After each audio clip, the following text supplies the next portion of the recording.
SIRच्या माध्यमातून, जनगणनेच्या माध्यमातून लोकसंख्या आणि मतदार नोंदणीचं काम त्या ठिकाणी सुरू आहे शासनाच्या माध्यमातून. गेली अनेक दिवस हे कार्य या जिल्ह्यामध्ये सुरू आहे. जे बोगस मतदारांची नोंदणी ही जे शहरामध्ये होते किंवा तालुक्यामध्ये होते किंवा या जिल्ह्यामध्ये होते, याबाबत वेळोवेळी पत्रव्यवहार हा त्या ठिकाणी या जिल्ह्याचे जिल्हाधिकारी, प्रांताधिकारी आणि तहसीलदार आणि निवडणूक आयोग यांना सातत्यानं त्या ठिकाणी पत्रव्यवहार केलेले आहे. आज हा तिसरा पत्रव्यवहार आहे की याच्यामध्ये कशा पद्धतीनं नोंदणी, मतदारांची नोंदणी कशी त्या ठिकाणी बोगस केली जाते याबाबतचे अनेक मुद्दे हे प्रांतसाहेबांच्या समोर त्या ठिकाणी दिलेले आहे. पण याच्यावरचं कुठचंही त्या ठिकाणी योग्य असं उत्तर, समर्पक असं उत्तर हे उपविभागीय अधिकारी यांच्याकडनं त्या ठिकाणी मिळालेलं नाही. उलट या सगळ्या गैरकामाला त्या ठिकाणी त्यांचा पाठिंबा या सगळ्या ह्याच्यामध्ये मला दिसला. आणि म्हणून ही जी काही मोहीम, मतदार नोंदणीची जी काही मोहीम चालू आहे, ही मोहीम अतिशय बोगस आहे आणि याला सरकारचा शासनाचा पाठिंबा आहे असं या निमित्तानं, शासनाच्या अधिकाऱ्यांचा पाठिंबा आहे असं या निमित्तानं दिसतं. आणि म्हणून 15 ऑगस्टला झेंडावंदन झाल्यानंतर याच प्रांत कार्यालयाच्या समोर या ठिकाणी मी स्वतः त्या ठिकाणी उपोषणाला बसणार आहे. आणि या सगळ्या जी काही मतदार नोंदणी आहे ही नोंदणी योग्य व्हावी. जे माझ्या शहरामध्ये ज्यांचा रहिवास नाही ते माझ्या शहराचे मतदार कसे होऊ शकतात?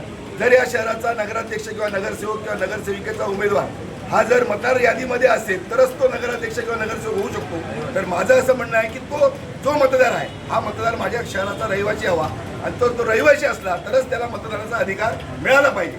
ह्या संपूर्ण या सगळ्या याच्यामध्ये सिस्टममध्ये किंवा या जे BLO नेमलेले आहेत, हे BLO स्वतः घरात जाऊन प्रत्येकाच्या त्या ठिकाणी फॉर्म भरत नाही.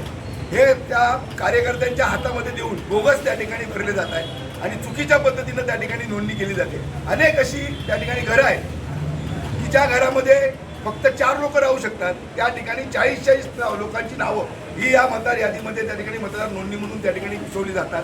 त्याचबरोबर कुठल्याही शहरामध्ये घर नाही, तो सुद्धा या शहरातला मतदार त्या ठिकाणी होतोय. हे चुकीचं आहे. गेली अनेक वर्ष काही लोक भाडेकरू म्हणून या ठिकाणी राहतात, ते भाडेकरू सुद्धा या ठिकाणी मतदार झालेले आहे. त्याचबरोबर ज्याचं नाव महाराष्ट्राच्या यादीमध्ये आहे, ज्याचं नाव बेळगाव कर्नाटकमध्ये आहे, ज्याचं नाव गोव्यामध्ये आहे, ज्याचं नाव परदेशामध्ये आहे, ज्याचं नाव जिल्ह्यामध्ये आहे आणि तेच नाव परत कणकवलीमध्ये आहे, अशी दुबार नावं सुद्धा या संपूर्ण मतदार यादीमध्ये त्या ठिकाणी आहेत. आणि म्हणून माझं उपविभागीय अधिकाऱ्यांना एवढं सांगणं होतं की तुम्ही निपक्षपातीपणे या सगळ्याची चौकशी करा आणि जो काही योग्य अहवाल आहे की या शहरामध्ये किंवा या तालुक्यामध्ये किंवा या जिल्ह्यामध्ये जी मतदार नोंदणी होते ही चुकीच्या पद्धतीने होते, याचा अहवाल आपण निवडणूक आयोगाला किंवा जिल्हाधिकारी यांना द्या, अशा प्रकारची मागणी मी त्यांच्याकडे केलेली आहे. पण त्यांनी याच्यामध्ये कुठलीही मागणी न मान्य करता सगळंच त्या ठिकाणी धुडकावून लावलेलं आणि ते म्हणाले हे जे काही चुकीचं आहे तेच योग्य आहे असं त्यांचा त्या ठिकाणी संपूर्ण त्यांची जी भूमिका आहे. आणि म्हणून या भूमिकेच्या विरोधामध्ये, प्रांतांच्या विरोधामध्ये त्या ठिकाणी ही जी काय निवडणूक आयोगाच्या माध्यमातून SIR सुरू आहे, जी काय राज्यामध्ये जनगणना सुरू आहे, गेली 20-22 वर्षानंतर हे सगळं सुरू आहे. सरकारी यंत्रणा त्या ठिकाणी खर्च होते. माझ्या नगरपालिकेचे अनेक कर्मचारी आज